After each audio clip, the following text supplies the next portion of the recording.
गाय माता ने हिंदुस्तान को संस्कार दिए, गौ माता ने हिंदुस्तान को संस्कृति दी, यहाँ तक कि गाय माता ने हिंदुस्तान को स्वतंत्रता दी।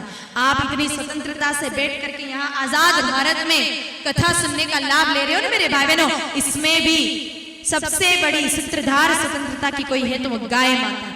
अब आप कहोगे गौ माता ने कैसे स्वतंत्रता दिलाई? हमने 15 अगस्त 26 जनवरी के दिन जब हम स्वतंत्रता सेनानियों की जयकार लगाते हैं तो आज तक कभी गाय माता की जयकार तो नहीं लगाई। फिर गाय माता ने स्वतंत्रता कैसे दिलाई? तो ध्यान रखना मेरे भाई बहनों, ये जितने भी स्वतंत्रता सेनानी थे वो सब के सब कंगूरे थे, बाकी नींव की ईंट तो गाय माता ही थी। असली शंखनाद जो प्रथम बार किया वो गाय माता ने किया था। कैसे? ध्यान से सुनिएगा। नाम सुना होगा आपने मंगल पांडे का, सुना? एक बार मंगल पांडे जो अंग्रेजी फौज में काम करते थे, मंगल पांडे पहले अंग्रेजी फौज में काम करते थे, सैनिक थे अंग्रेजों के। एक बार अंग्रेजी वर्दी पहन करके मार्ग से गुजर रहे थे तो उनको बड़ी प्यास लगी। देखा सामने कुआं है और कुएं में एक महिला पानी भर रही है। पास में जाकर के कहा, मैया बड़ी प्यास लगी है, थोड़ा पानी पिला देंगे क्या आप? तो उस महिला ने ऊपर से नीचे मंगल पांडे को देखा और देख करके कहा कि नहीं भैया तुम्हें पानी नहीं पिलाऊंगी। कहा क्यों नहीं पिला सकती मैया, आपके पास पात्र है, पानी की व्यवस्था और मैं प्यासा सामने खड़ा, फिर क्यों नहीं पिला सकती? कहा क्योंकि तुम्हें पानी पिला दिया तो मैं अपवित्र हो जाऊंगी। मंगल पांडे को थोड़ा क्रोध आया, कहा ए माई कैसी बातें कर रही हो, जाति का ब्राह्मण हूं मैं, अगर मुझे पानी पिला दिया तो कैसे अपवित्र हो जाओगी तुम? कहा भैया तुम्हारी जाति से मेरा कोई लेना देना नहीं है। तो कहा फिर किस दृष्टिकोण से आप अपवित्र हो जाओगी ये तो बताओ। कहा भैया कपड़े देखकर लग रहा है कि अंग्रेजी फौज में काम करते हो। कहा हाँ सो तो करता हूं। तो कहा तुम अंग्रेजी फौज में काम करते हो और कारतूसों का इस्तेमाल करते हो। कहा वो भी करना पड़ता है, हम उनके अधीन काम करते हैं। तो भैया जिस कारतूसों का इस्तेमाल तुम करते हो उसको इस्तेमाल से पूर्व मुंह पे लगाना पड़ता है, तोड़ना पड़ता है, और उन कारतूसों में गाय माता की चर्बी का इस्तेमाल किया जाता है। तुम्हारे मुंह में गौ की चर्बी है, इसलिए अब उसी पात्र को मुंह से लगाओगे और वही पात्र मैं छूंगी तो अपवित्र हो जाऊंगी, इसलिए पानी नहीं पिला सकती। मंगल पांडे को बात समझ में आई। मंगल पांडे मेरे भाई बहन दौड़े दौड़े अंग्रेजी कैंप में गए। वहां पर 2 अंग्रेजी अधिकारी थे। उनको कहा कि देखो आप जो कह रहे हैं उसका हम पालन करेंगे, आपके आदेशों के अनुसार हम रहेंगे क्योंकि हम आपके अधीन हैं, लेकिन हमारी एक शर्त है। कहा कैसी शर्त? कहा ये अंग्रेज आप लोग जो चर्बी का इस्तेमाल करते हो कारतूसों में उसको आप हटाना शुरू कर दो। अंग्रेज समझ गए कि ये गौ माता जी की बात करने वाला कोई व्यक्ति आया है, अगर इसने ये चर्चा और फैला दी तो हमारी दाल अधिक दिन तक गलने वाली नहीं है। मेरे भाई बहनों उसी समय उन दोनों अंग्रेजी अधिकारियों ने आदेश दिया कि मंगल पांडे को भेज दो जेल, लेकिन जेल जाना स्वीकार नहीं था मंगल पांडे को। उस समय मंगल पांडे के पास एक बंदूक थी, उसमें 2 गोलियां थी। उन्हीं 2 गोलियों को चला करके सामने जो अंग्रेजी अधिकारी दोनों खड़े थे जिनका नाम था लेफ्टिनेंट ह्यूज और कर्नल बाम, इन दोनों ही अंग्रेजी अधिकारियों को ढेर कर दिया। और मेरे भाई बहनों वहीं से प्रारंभ हुई 1857 की क्रांति। 90 वर्ष तक संग्राम चला और 15 अगस्त 1947 के दिन 15 अगस्त 1947 के दिन हमारा भारत आजाद हो गया, हम लोग स्वतंत्र हो गए। लेकिन मेरे भाई बहनों हमारी गाय माता गुलाम हो गई। अच्छा होता कि ये तथाकथित स्वतंत्रता हमें नहीं मिलती, अच्छा होता कि हम कभी आजाद नहीं होते, और अच्छा होता कि वो अंग्रेज कभी हमारे हिंदुस्तान को छोड़ करके जाते नहीं। आपको लगेगा कि दीदी ऐसा कैसे कह रहे हो, इस स्वतंत्रता के लिए कई सारे लोगों ने अपनी जवानी कुर्बानी की है, कई सारी माताओं ने अपने बेटों को कुर्बान किया है, कई सारी पत्नियां विधवा हो चुकी हैं, तो फिर स्वतंत्रता क्यों नहीं मिलनी चाहिए थी? इसलिए नहीं मिलनी चाहिए थी क्योंकि जो हालत गाय माता की आज हमने की है उतना तो उन विचारों अंग्रेजों ने भी नहीं की थी। विचार कीजिए मेरे भाई बहनों कि आजादी से पूर्व इस हिंदुस्तान की पवित्र भूमि पर 80 करोड़ गौवंश विचरण किया करता था और आज कटकटा के मात्र 3.5 करोड़ गौवंश बचा है। बोलो आजादी पाकर के हमने कुछ अच्छा किया क्या? जब मेरे भाई बहनों गुलाम थे हम, अंग्रेज थे, उस समय उन अंग्रेजों ने 200 साल के शासन में मात्र 300 कत्ल खानों को लाइसेंस दिया, सिर्फ 300 कत्ल खाने 200 साल के शासन में। और आज स्वतंत्रता के 70 साल के इतिहास में वो अंग्रेजी काले काले अंग्रेज राजनेता के रूप में हमारी सत्ता पर आरूढ़ हुए, उन लोगों ने इन 70 साल के इतिहास मेरे भाई बहनों 3700 कत्ल खानों को और लाइसेंस दे दिया और आज हिंदुस्तान की भूमि पर 4000 कत्ल खाने ऐसे हैं जिनके पास लाइसेंस है और गैर कानूनी कितने चल रहे हैं कोई हिसाब किताब नहीं। और मेरे भाई बहनों उन्हीं कत्ल खानों के माध्यम से एक दिन की 80,000 गौ माताओं के गले में रोज छुरी चलाई जा रही है। एक दिन की 80,000 गौ माताएं, और ये आंकड़े में कोई अपनी मर्जी से नहीं बोल रही, ये आंकड़े हमारे हिंदुस्तान के एनिमल हस्बेंड्री डिपार्टमेंट के आंकड़े हैं कि एक दिन के 80,000 गौ माताएं के रोज गले में छुरी चल जाती है। और मेरे भाई बहनों कोई गाय माता को मारते हैं ना तो कोई एक झटके में कोई प्राण नहीं लिए जाते। आपके यहाँ पर तो कारखानों की कत्ल खानों की मेरे भाई बहनों भरमार है। किसी दिन हिम्मत हो तो जाके देखना, अभी भी एक नया कत्ल खाना खोलने का प्रस्ताव चल रहा है। आप हिंदुओं के होते हुए अगर भिवंडी में कोई नया कत्ल खाना खुल जावे तो फिर उस दिन सारे हिंदू अपना धर्म परिवर्तन कर देना। फिर उस दिन ये मत कहना कि आप हिंदू हो। जब मेरे भाई बहनों इतने हिंदू होकर भी आप एक कत्ल खाने को बनने से नहीं रोक सकते तो फिर काहे के हिंदू आप रोज व्यापार करना और रोज घर बार चलाना। ये तो मेरे भाई बहनों जिंदा होकर के कुत्ते भी ये जीवन जी लेते हैं, अपने परिवार को तो वो भी पाल देते हैं। इंसान बनाया हमें तो परमात्मा ने इंसान के हिसाब से जो कर्तव्य हमें दिए हैं उसका पालन भी हमें करना चाहिए।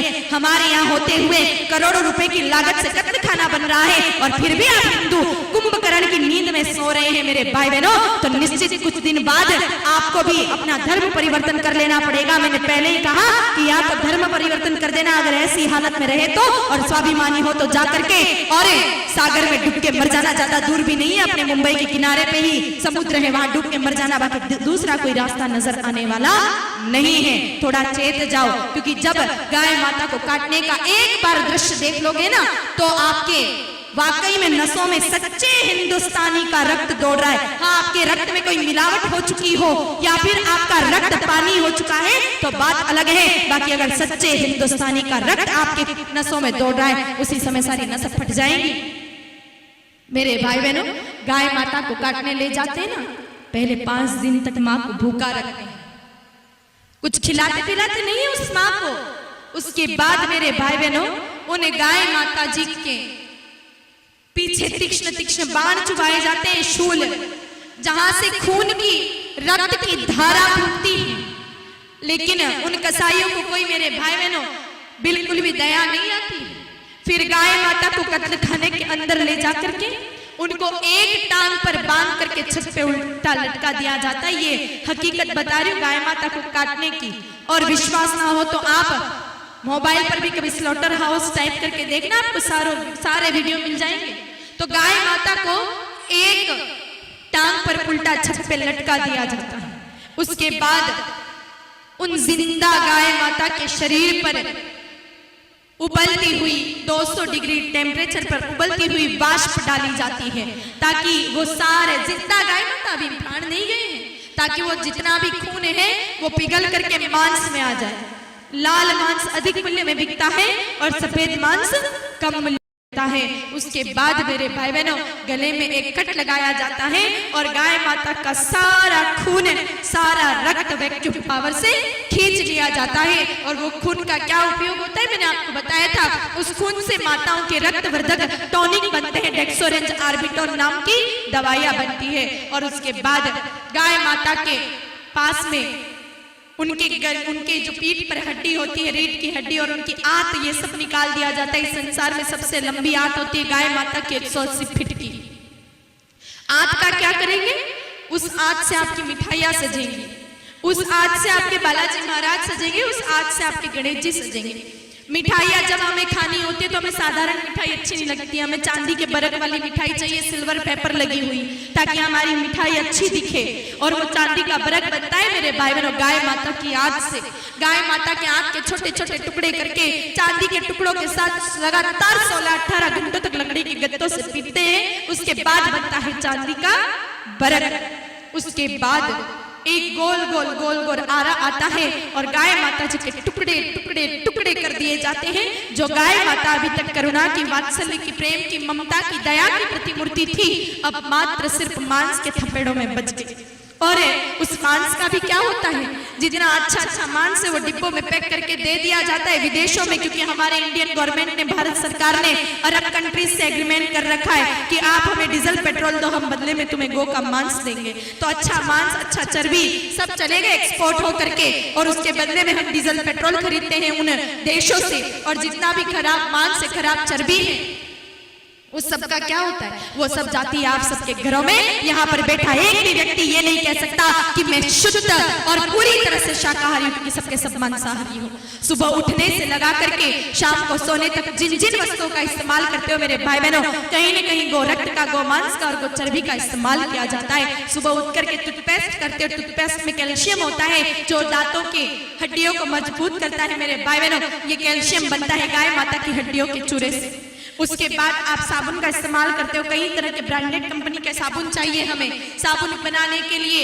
साबुन कंपनियां गाय माता की चर्बी का रस का इस्तेमाल करती हैं। उसके बाद आप सुबह उठते हैं तो आपको ब्रेकफास्ट में टोस्ट चाहिए, ब्रेड चाहिए। इन ब्रेड में भी आंशिक रूप से कहीं न कहीं बेकरीज के आइटम चाहिए, उसमें भी कहीं न कहीं आंशिक मात्रा में मेरे भाई बहनों गौ चर्बी का इस्तेमाल किया जाता है। बड़े बड़े घरों के बच्चों को बड़ी बड़ी चॉकलेटें खानी है, नेस्ले मंच, डेयरी मिल्क जैसी, और इन चॉकलेटों का स्वाद बढ़ाने के लिए मेरे भाई बहनों गौ माता की चर्बी का और घोड़े की चर्बी का रस इस्तेमाल किया जाता है। उसमें आप लोग लिपस्टिक लगाते हैं, लिपस्टिक में गाय माता की चर्बी का इस्तेमाल किया जाता है।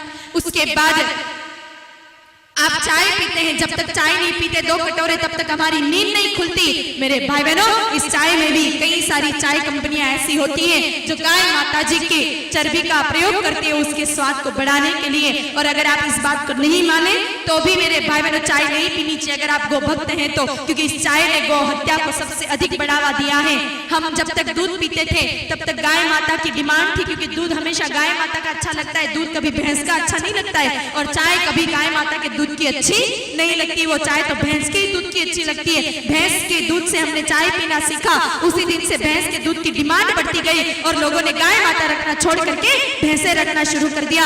याद रखना, 1 कप चाय पी रहे हो दिन में तो 1 गाय माता के गले पे छुरी चलाई, 2 कप चाय पी रहे हो तो 2 गौ माताओं के गले में छुरी चलाई। आप जितने कप चाय पीते हो रोज समझ लेना कि उतनी गौ माताओं का वध तो आपने किया है, उसके सबसे बड़े जिम्मेदार आप हिंदू लोग हैं जो अपने आप को कहने को तो हिंदू कहते हैं लेकिन अपनी ही मां को मारने के लिए कोई भी कसर नहीं छोड़ रहे हैं।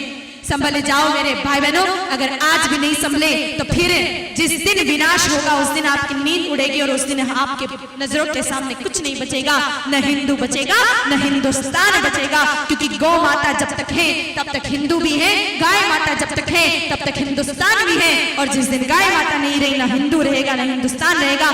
क्योंकि जिस स्थान से गाय माता हटी है वो हिंदुस्तान से अलग हो गया। मेरे भाई बहनों, सिंध प्रांत में गौ माता नहीं थी, सिंध पाकिस्तान के रूप में हिंदुस्तान से अलग हो गया। बांग्लादेश क्षेत्र में गाय माता नहीं थी, हिंदुस्तान से वो अलग हो गया। और आज कश्मीर में भी गौ माताएं नहीं है तो अलग होने की कगार पर है। जहां पर जाके हमारी सीम काम करना बंद कर दे, जहां पर हमें अपना तिरंगा लहराने के लिए भी अनुमति नहीं मिलती है, तो फिर हम कैसे कह सकते हैं वो कश्मीर अब हिंदुस्तान का है, तो वो भी अलग होने की कगार पर है। और ऐसे ही हिंदुस्तान के खंड खंड ना होने देना चाहो और अखंड भारत की परिकल्पना की है तो एक एक गौ माता की सेवा हमें करनी पड़ेगी। जिस स्थान से मेरे भाई बहनों गाय माता कटी है वो स्थान है बर्बाद हो चुका है। और याद रखना, आप भिवंडी वाले और अभी भी नहीं जगह तो अगला नंबर आपका ही है। याद करो 2001 के दौर में गुजरात के कच्छ भूज क्षेत्र में भूकंप आया था। सिर्फ उसी क्षेत्र में भूकंप आया जहां से गाय माता को काटने लिए ले जाया जाता था, कांडला बंदरगाह वाला जो गोधरा वाला मार्ग था, सिर्फ उसी पर भूकंप आया जहां गौ माता का वध होता था। अगर इतनी पुरानी बात याद ना आवे तो याद करो मेरे भाई बहनों, अभी 2 साल पहले नेपाल पूरा बर्बाद हो गया था। नेपाल में त्रासदी आई, क्यों? क्योंकि 2 लाख गौ माताओं को एक साथ बलि दी गई तो सारा नेपाल बर्बाद हो गया। और इतनी भी पुरानी बात याद ना रहे तो गत जो बारिश का समय गया उसमें पूरे केरल की क्या हालत हुई थी, 50 साल पीछे चला गया केरल। क्यों? क्योंकि वहां पर गौ माता की अंधाधुंध कटाई शुरू हो गई, वहां गौवध मेरे भाई बहनों अंधाधुंध हो रहा था, इसीलिए आज केरल भी बर्बाद हो गया। और आप नहीं समझे तो अगला नंबर आप ही के भिवंडी का है मेरे भाई बहनों। प्रकृति माता ऐसा तांडव मचाएगी उस दिन कि हम कोई भी बच नहीं पाएंगे। अभी भी संभल जाएं, जो है उनको हम बचाएं, वरना जो मेरे भाई बहनों आज भी नहीं संभले तो हालत हमारी बहुत बुरी होगी। होने वाली है। याद रखना 7 दिन की गौ कथा सुनने से कोई गौ रक्षा नहीं होगी। मैंने बार बार आपको कहा है, यहाँ पर बैठ करके और गौ कथा सुनने के बाद संकल्प लेना पड़ेगा कि एक एक गौ माता जी की सेवा हम अपनी तरफ से करेंगे। सेवा के कई सारे मेरे भाई बहनों प्रकल्प है, मैंने आपको हर प्रकल्प बताया। सबसे पहले तो सबसे अच्छा उपाय ये है कि हम घर में गाय माता को ला करके बांधे। कुछ भी संसार में असंभव नहीं है, ये बात कान खोल के सुन लेना। आप बहाने मत करो कि हम शहर में रहते हैं, बहाने कर करके आज तक हिंदुओं ने किया क्या है? इन 70 साल के इतिहास में बहाने करते रहे और हमारी माँ को कटवाते गए, इसलिए बहाना करना छोड़ दो। अरे घर में आपकी जगह नहीं है, 10 मित्र मिल करके कहीं एक प्लॉट खरीद लो, वहां 10-15 गौ माताएं रखो और कोई आदमी रख लो सेवा के लिए, जो दूध आवे और 10 ही लोग उसमें बांट करके 2 गौ माता का दूध मिल जाएगा, सेवा की सेवा हो जाएगी। करने को हजारों तरीके हैं, आप एक बार मन में ठान तो लो। और अगर ऐसा संभव नहीं है तो गौशाला में जाकर के गाय माता की गोद चले जाओ, वहां पर सेवा करो किसी न किसी रूप से, लेकिन गौ माता जी की सेवा करनी पड़ेगी। याद रखना, मैं आपको यहाँ 6 दिन में 7 दिन की कथा में कोई हंसाने नहीं आई हूँ और ना ही मैं आप भिवंडी वालों का कोई मनोरंजन करने आई हूँ। आप इस गलतफहमी में मत रहना। अगर आपको हंसना होता तो आप किसी सर्कस वाले को ले आते, आपकी हंसी और बहुत ज्यादा मेरे भाई बहनों करवा देता। वो आपको मनोरंजन ही करना होता, किसी 2-4 नाचने वाली को ले आते आप पकड़ के मुंबई से, तो मनोरंजन बहुत अच्छे से हो जाता। यहाँ पर उद्देश्य ना आपका हंसाना है और ना ही आपका कोई मनोरंजन करना है, सिर्फ एक उद्देश्य है कि हो गई है पीर पर्वत सी पिघलनी चाहिए, हो गई है पीर पर्वत सी पिघलनी चाहिए, इस हिमालय से भी कोई गंगा निकलनी चाहिए। सिर्फ हंगामा खड़ा करना मेरा मकसद नहीं, चाहते हैं कि इस भिवंडी में भी गौ माता की सूरत बदलनी चाहिए। और अगर ऐसा ना हो तो 3 घंटे तक बैठकर मेरा यहाँ गला फाड़ना और 3 घंटे तक आपका समय बर्बाद करके कथा सुनने का कोई लाभ नहीं होगा। इसलिए संभल जाए मेरे भाई बहनों, अभी से संभल जाओ। एक एक गौ माता की सेवा अभी से अपने जीवन में करना प्रारंभ करना, वरना वाकई में उसका दुष्परिणाम जो हम हिंदुओं को भुगतना पड़ेगा, क्योंकि कोई देश हमें जाने नहीं देगा कहीं पर। अगर हिंदुस्तान में गौ माता नहीं रही, हिंदुस्तान में कोई रहने नहीं देगा, लात मार के भगाएंगे। एक तरफ पाकिस्तान है जो घुसने ही नहीं देगा, दूसरी तरफ चीन है जो अभी से आंख निकाल रहा है, हमारे सैनिकों के गर्दन काट काट के फेंक रहा है, वो हमें क्या जाने देगा। तो फिर 2 तरफ तो सीमाएं बंद हो गई, तीसरी तरफ सिर्फ हिंद महासागर है, उसी में डूबना ही एकमात्र समाधान रहेगा, बाकी कोई समाधान नहीं है। आज जो हालत उन रोहिंग्या मुसलमानों की हुई है, कोई देश पनाह नहीं दे रहा है, ऐसी हालत कुछ दिनों में हमारी होने वाली है अगर अभी भी नहीं संभले तो। इसलिए संभल जाइए और एक एक गौ माता की सेवा करना शुरू कर दीजिए। सरकार कुछ नहीं करेगी और प्रशासन कुछ नहीं करेगा, इस बात को ध्यान सुन लेना। न मेरे किसी पार्टी से लेना है और न किसी राजनीतिक दल से हमारा कोई लेना देना है, पर आप अगर ये सोच के बैठे हो कि ये सरकार आ जाएगी तो वो कर देगी, वो सरकार आएगी तो वो करेगी, कुछ भी कोई नहीं करेगा। सबके सब वोट के लालची भेड़िए हैं, वोट के नाम पर अपनी रोटियां सेकना जानते हैं, बाकी कोई कुछ नहीं कर सकता। और मुझे तो एक बहुत बड़ा मेरे भाई बहनों आश्चर्य होता है, आप लोग उनके भरोसे रहते क्यों? 135 करोड़ से ज्यादा की ऊपर आबादी हो गई हिंदुस्तान की, 35 करोड़ उन लोगों को छोड़ दो जो गाय माता को मां नहीं मानते, फिर भी 100 करोड़ तो आप हिंदू हो।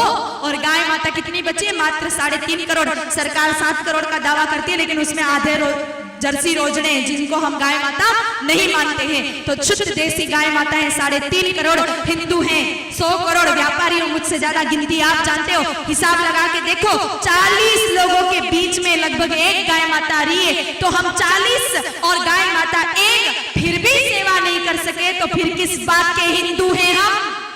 इसलिए सब मिल करके और संकल्प ले ले। हम जैसे कुछ लोग बोलते हैं तो सरकार कहती है कि तुम साधु संतों को क्या पता पड़े, बुढ़ापे में गाय माता कोई काम नहीं आती, तो काटेंगे तो कम से कम हिंदुस्तान का कर्जा तो चुक जाएगा। उन लोगों से मुझे पूछना है कि सिर्फ हिंदुस्तान का कर्ज चुकाने का एकमात्र उपाय हमारी गाय का मारना ही है क्या? अगर ऐसी बात है कि बुढ़ापे में गाय माता कुछ नहीं देती, तो बुढ़ापे में आपके माँ बाप भी क्या देते? फिर तो उनको भी कटवा डालो ताकि हिंदुस्तान का कर्जा थोड़ा जल्दी चुक जाएगा। जिस तरह से माता पिता पूजनीय है, उसी तरह गौ माता हमारे लिए पूजनीय है और उनका वध हमारे देश में तो बिल्कुल भी संभव नहीं होना चाहिए, क्योंकि ये देश है मेरे भाई बहनों राम कृष्ण का, जहां पर राम जी और कृष्ण ने गौ माता के लिए अवतार लिया। ये देश है मेरे भाई बहनों शिवाजी जैसे महान राजा का, जिनको गौ प्रतिपालक शिवाजी महाराज कहते थे। ये देश है महाराणा प्रताप सिंह जी का, जिन्होंने गौ माता के लिए घास की बनी रोटी खाई। ये देश है तेजाजी, बाबूजी, कल्लाजी, भातीजी जैसे महान संतों का, लोक देवताओं का, जिन्होंने गौ माता की रक्षा के लिए अपने प्राण दे दिए और आज संसार में पूजनीय हो गए। तो ऐसे देश में जहां पूर्वज गौ की कसम खा लेते तो कभी झूठ नहीं बोलते थे, जो स्वयं भूखा रह जाते लेकिन गौ माता को कभी भूखा नहीं छोड़ते थे, वहां पर गाय माता का वध बिल्कुल भी सहन नहीं होगा। और सिर्फ हिंदू धर्म क्या मेरे भाई बहनों, किसी धर्म में गौवध की बात नहीं लिखी है। हम इस्लाम धर्म का अगर मेरे भाई बहनों अध्ययन करें, वहां पर भी कहीं गौवध की बात नहीं लिखी है। मोहम्मद साहब ने बहुत सुंदर भाषा में लिखा है कि गाय का दूध शिफा है, शिफा कहते हैं अमृत को, और गौ का गोश्त यानी कि मांस जहर के समान है। ये स्वयं कुरान में लिखी हुई बात है मेरे भाई बहनों। लेकिन हम धर्म के नाम पर न जाने क्यों हमारी गौ माताओं को निशाना बना रहे हैं। तो अब सिर्फ गौ माता के नाम पर सिर्फ कथाएं नहीं, गाय माता का सिर्फ जयकारा नहीं, गौ माताओं के नाम पर सिर्फ राजनीति नहीं, बल्कि गाय माता की अब धरातल पर सेवा शुरू होनी चाहिए। बहुत कर ली गौ माता के नाम पर राजनीति, बहुत कर लिया गौ माता के नाम पर वोट मांगने का काम, बहुत कर लिया गाय माताओं की जयकारा लगाना, बहुत रैलियां निकाल दी और बहुत कुछ कर लिया। लेकिन अब वाकई में कुछ करने की आवश्यकता है, इसलिए एक एक गौ माता की सेवा हम अवश्य करें मेरे भाई बहनों। आप आज उठें, उससे पहले ये संकल्प लेकर के उठेंगे कि हम गौ माता की सेवा अवश्य करेंगे। और याद रखना, जो व्यक्ति गौ शरणागति ले लेता है मेरे भाई बहनों, वो व्यक्ति के जीवन में किसी तरह की कोई समस्या गौ कृपा से नहीं आएगी। गौ माता की कृपा से सारे दुख मिट जाएंगे। हमारे साधु संत जब इतना प्रयास कर सकते हैं, ये साधु संतों का काम है क्या? ऐसे चिल्ला चिल्ला के गौ कथा करना, ये मेरे भाई बहनों साधु संतों का काम नहीं है। ये तो हमने अपनी जिम्मेदारी को भुला दिया, इसलिए साधु संतों को ये सारा काम करना पड़ रहा है। बाकी साधु संतों का काम तो अपना आत्म कल्याण और आत्मचिंतन करना होता है। लेकिन आप गृहस्थी लोग अपना कर्तव्य भूल गए, इसलिए अब आश्रमों से निकल करके और आप लोगों के बीच में आकर गौ महिमा कहनी पड़ रही है। जब इतने सारे साधु संत लगे हुए हैं, हमारे परम पूज्य गुरुदेव भगवान मेरे भाई बहनों 31 साल तक पैदल चल सकते हैं गाय माता के लिए, पैरों में जूते चप्पल नहीं पहनते। जब वो 14 साल से अन्न का उन्होंने त्याग कर रखा है, आगे भी 25 साल तक मेरे भाई बहनों कभी अन्न जिमेंगे नहीं, पैरों में जूते चप्पल नहीं पहनते, गादी बिस्तर पर विश्राम नहीं करते। जब इतने कठोर कठोर संकल्प ले सकते हैं, तो हम तो एक एक गौ माता की सेवा कर ही सकते हैं। तो आप सभी लोग मिलकर के गौ माता की सेवा करेंगे। एक बार दोनों हाथ ऊपर करके और पूरे महाराष्ट्र में गूंज उठनी चाहिए कि आज से गौ रक्षा का शंखनाद हमारे यहाँ से हो चुका है। इतना जोरदार जयकारा लगाएंगे, बोले गौ